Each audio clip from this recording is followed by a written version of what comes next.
Okay,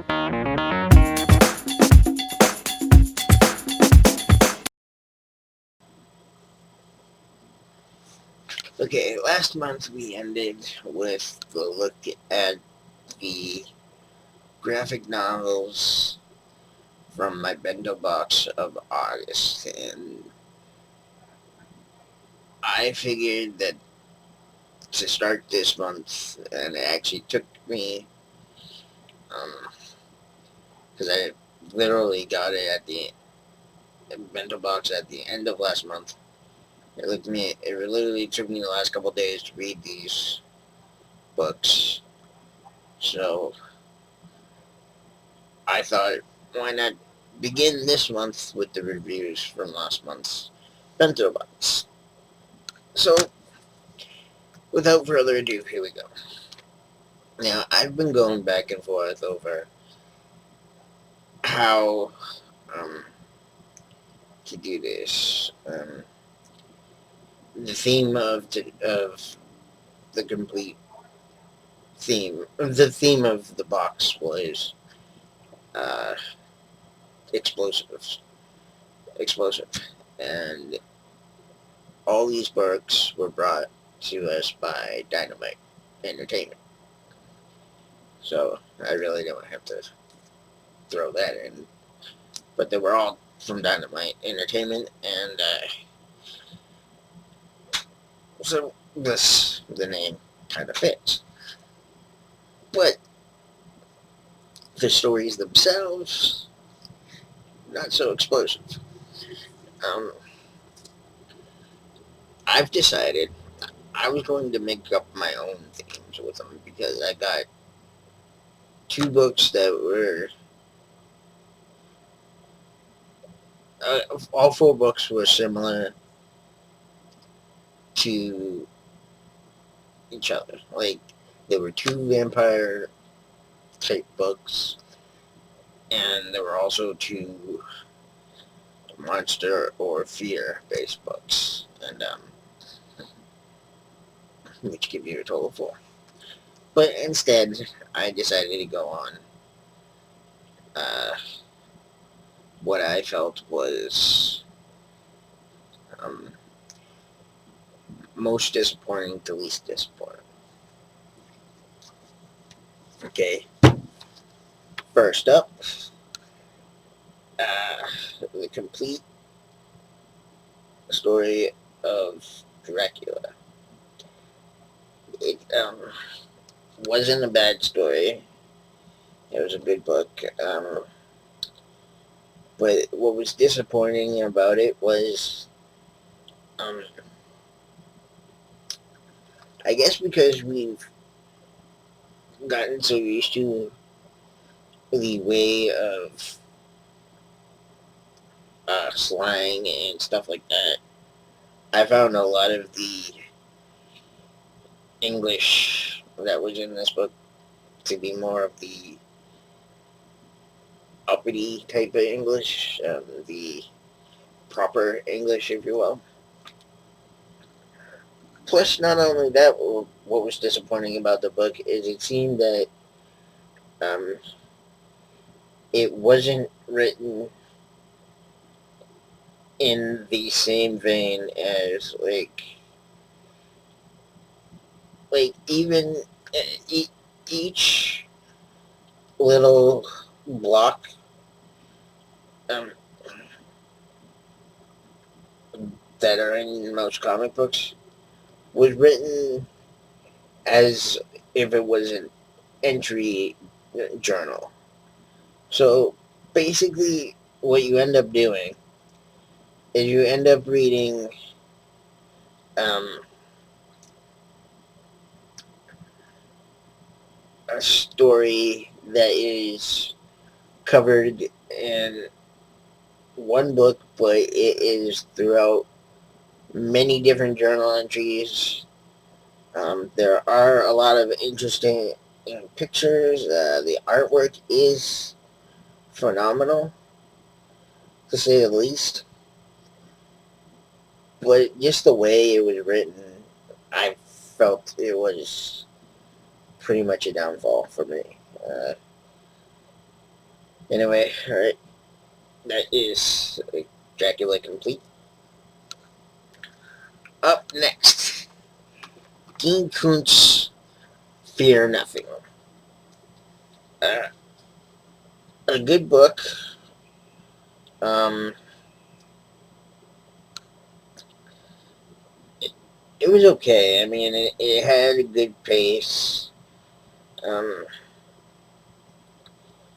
it would have been nice if we got.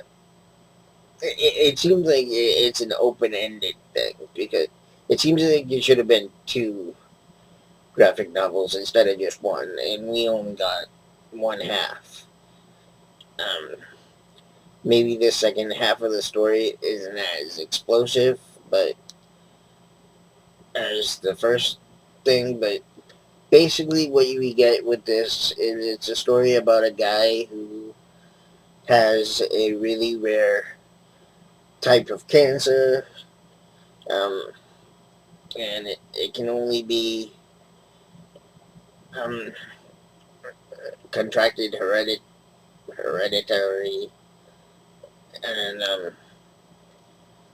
and both the mother and father have to have this particular gene, and it's called the PR gene. And anyway, this kid's father died. Well, 28-year-old kid, I guess.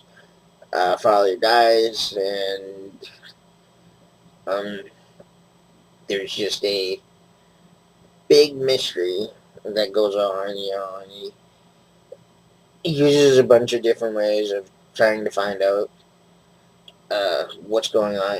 His father's body is snatched and replaced with a cadaver, and he's like of a cadaver, a dead guy of just some bum, and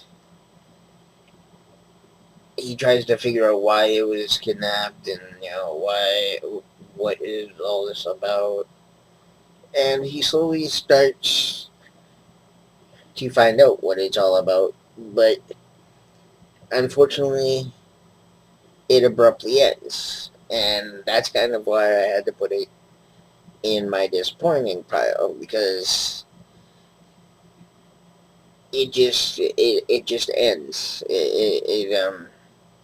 He goes to a friend's house after finding out a big plot twist, and the friend is going off searching for someone. He hears somebody trying to break in or something, and the friend goes off trying to search for this person, and the story abruptly ends. So that is why I had to put it in the uh, pile that it. Okay. Next up,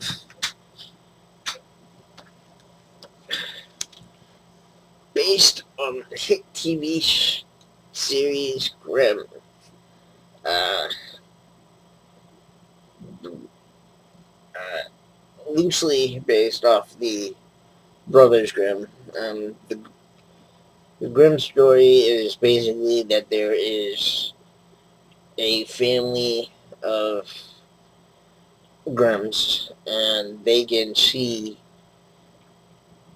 uh, monsters where that try to hide among people, and they can make these monsters come out of people.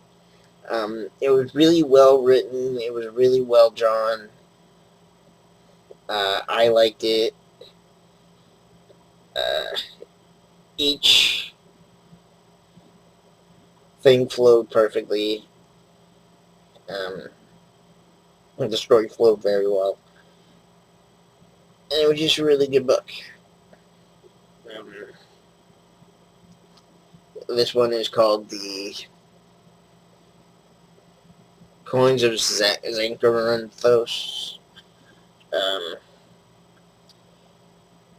and this story was basically about how Grimm found out that there was these coins that were made a long, long time ago, and the possessor of these coins could have a.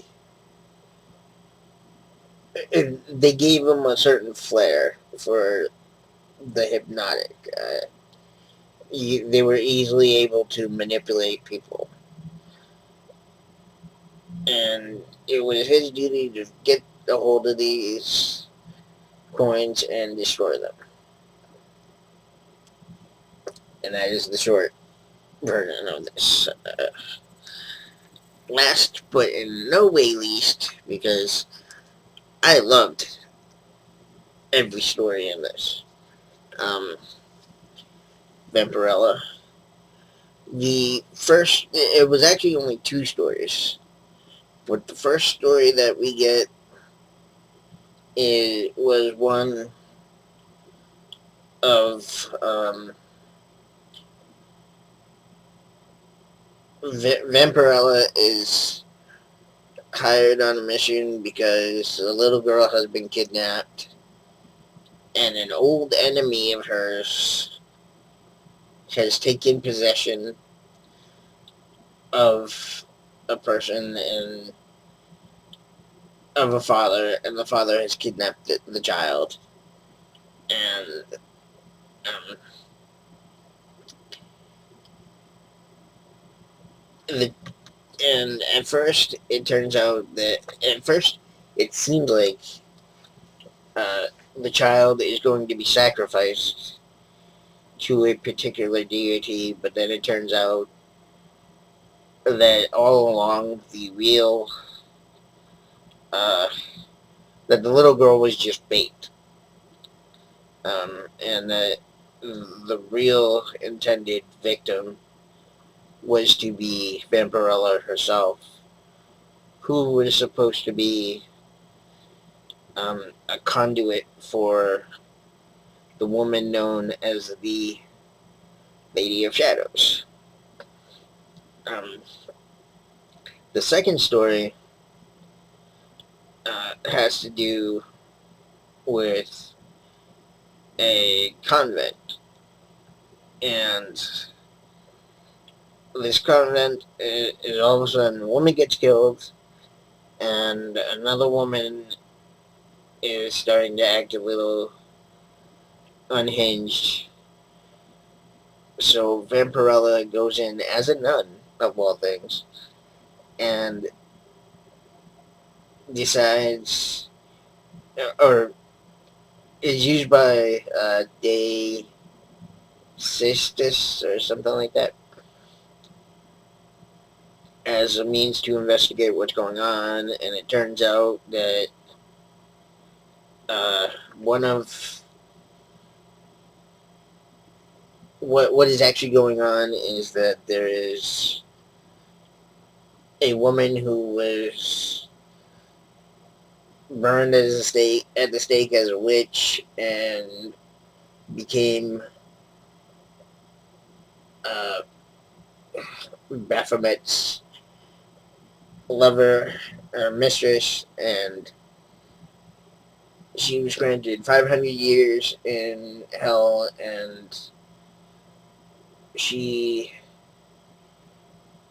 on her 530 she was granted 530 years in hell, and on her 531st year she would get to go back to the mortal realm and pick another person uh, to take over for her, I guess you could say. But in the ensuing uh, thing, she tells her story, and it kind of ends on a who's telling what kind of thing, because uh, she kind of, because the woman who's working for Baphomet makes a interesting argument that she was not a witch and that it was just a ploy. She said to be wary of people that you work with because Vampirella works with the church itself, and it was the church that condemned her, that condemned uh, this woman. But anyway, that has been my look at August bento box reviews. I hope you like it. I will leave their uh, website in the bottom of the thing. I promise this time. You know, I know I've said I would, and a couple times I've missed. So I apologize for that. But I will definitely make it a priority when I upload this video to put this down in um, in my inscription. Okay, thank you and goodbye.